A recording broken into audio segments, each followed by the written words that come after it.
What's going on, boys and girls? What's up, world? Austin John Plays here, and the brand new Legend of Zelda Breath of the Wild update 1.6 is officially live.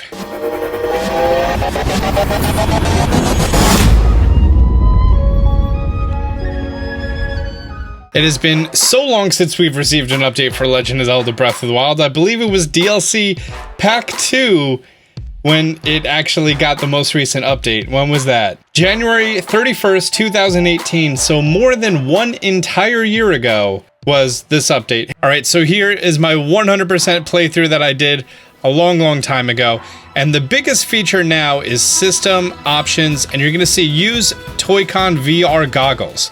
Now, if you went out and bought yourself the Nintendo Labo VR, any of the editions, as long as it has the face thing, you can enjoy this experience. And is it worthwhile? Well, that's probably why you're watching this video right now. In fact, that's the only reason I bought this thing. VR headset has two large goggles here. There's no way to self-adhere it to your face without use of an external item. In fact, there's actually a website that sells a strap specifically made for this. I also bought the Google Cardboard strap. I don't know where it is. I got it like a week ago. I lost it since then. Anyways, you essentially just hold it up to your face and then you get to see inside. The one difficult part is these lenses are so large that they're actually reflecting lights behind us. Okay, with the lights behind me off, it's actually a little bit more manageable. Let's just do a real cinematography key light here. The following information should be checked by an adult. While using the Toy-Con VR goggles, only play while seated, be mindful of your surroundings and other people, make sure to take regular breaks. Restrict the use of VR for children 6 and under. Okay. Oh! And just like that, it goes into double lens mode. So, it's just automatically live, and you can literally see that there's two screens representing everything going on in the middle. So, I think now we need to test this. I remove it from the dock and it says now exiting VR mode. The VR headset has this security piece right here, which makes it so that it can't just fly out. Slide it in there. There we go, that was nice. And put the Joy-Con on the other side. And then finally the security piece you can't do because we're holding the Joy-Cons. Okay.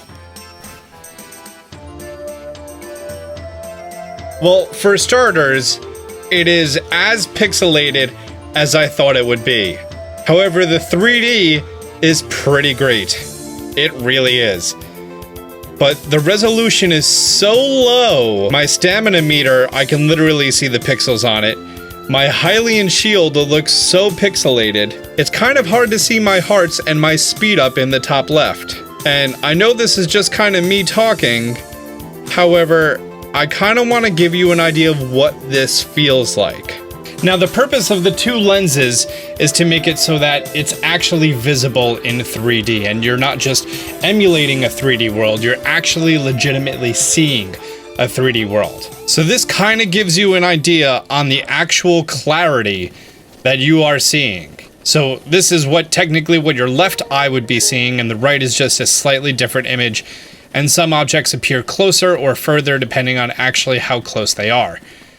Now, in the actual VR experience with the app that it comes with, it has a few simple games in there without building anything else, including one where you kind of jump around with a little guy. Other than that, it doesn't feel so troublesome. Probably because there's not small text in the corner and because there's not very detailed image. So that guy, he's very polygonal. He's just like a straight up polygon, really is. Link, however, has a lot more going on to him. If you did have a head strap, you would be able to just have your Switch in the headset, and then wherever it moves, the built-in accelerometer on the Switch will move the camera, so it's not relying on the accelerometer or the Joy-Cons. Also, the fan is starting up. Can you hear the fan? It is trying real hard and there is no action going on. Now, the right joystick still enables camera controls, so I guess you would want that because if you're looking around, you still want to be able to kind of like adjust yourself. Now, this is weird to say, but it looks better on my screen capture than it does in on the actual Labo. Although I really like this effect that the world is sort of like curved now. Oh, I wish that was in the vanilla game. That's awesome. Let's take a look at this in a much more detailed environment. You saw how pixelated that warping in was? Oh boy. It seems pretty stable here for the middle of the Lost Woods. I mean, we are dropping some frames, but it's definitely staying in the, I'd say, mid-20s or so. Oh, that was a little bit of a hiccup there. That was probably down to like 15 or 17. But like, everything is super duper pixelated. What if we zoom in on something with the camera? Actually, zooming in on things makes it look clearer, of course, because it's taking up more of the screen. The problem isn't that it's low pixels, the problem is that it's displaying low pixels. Like, look at Chio. He doesn't look great. And the further out you go, the more of a pixelated mess he is. Like, if you look near the top of him, this is kind of like when you have a Steam game and you accidentally have it on like default settings of like 800 by 600 for an old game. I thought this would be a lot more playable. Yeah, watch that warping in. Oh boy. Oh boy. The particle effects are just like one little pick. I mean, I think my biggest complaint is just how grainy Link looks overall in the grand scheme of things. So you may ask me, Austin, how is Breath of the Wild VR? And well, to put it bluntly, I'm playing Breath of the Wild, except I can move the camera around by moving myself, but it's pixelated, and I smell a cardboard box. And I think that perfectly summarizes Breath of the Wild in VR. It brings no new content to the game, of course, just a new way to move the camera, which without it being in first person, or even closer, oh, that's neato. Being able to angle like that, that's pretty neat. Now, this wouldn't be a full review of Nintendo Labo VR Breath of the Wild without being able to have it on my head while playing the game, so for purposes of making sure this is in depth. Just taping it to your head? Yes, you're taping it to my head. I'm probably also going to need you some hair to remove it from my head. We have to do like 2 rounds or 3. No, you're good. One is it's falling off. Okay, but when you tape it, it's going to be fine. It's gaff. It's not strong. Okay.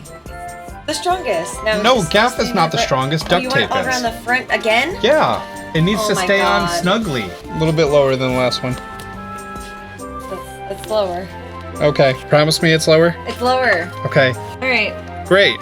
You're all set. Thanks. Where are the Joy-Cons? Okay, thank you. It's a little tight. Believe it or not, this is actually a lot better. Okay, so just being able to hold the Joy-Cons and look around more fluently.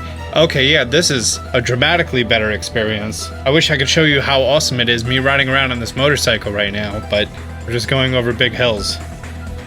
Oh my god, flowers are just so pixelated. They look like little lightning bugs. Oh wow, that was a signpost. I was not able to tell what that was from so far away. I'm getting real close to that rear tire, that's for sure. Remember to take breaks every once in a while when playing using the VR goggles.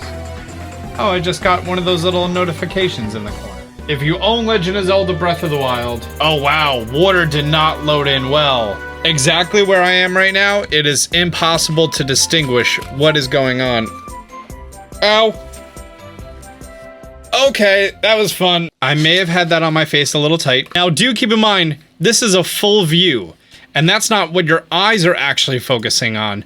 What your eyes focus on is much more of directly in the middle of this image. So, this kind of gives you an idea of what it's like in the VR headset.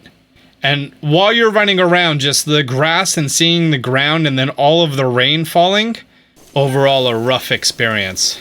Yeah, should you go out and buy the Labo VR exclusively just to do this? No. If you own these things, maybe, but that's really the only justification I could have for you doing this experience. So guys, that's gonna wrap up my review of The Legend of Zelda Breath of the Wild VR. Is it cool that it's free? Yeah.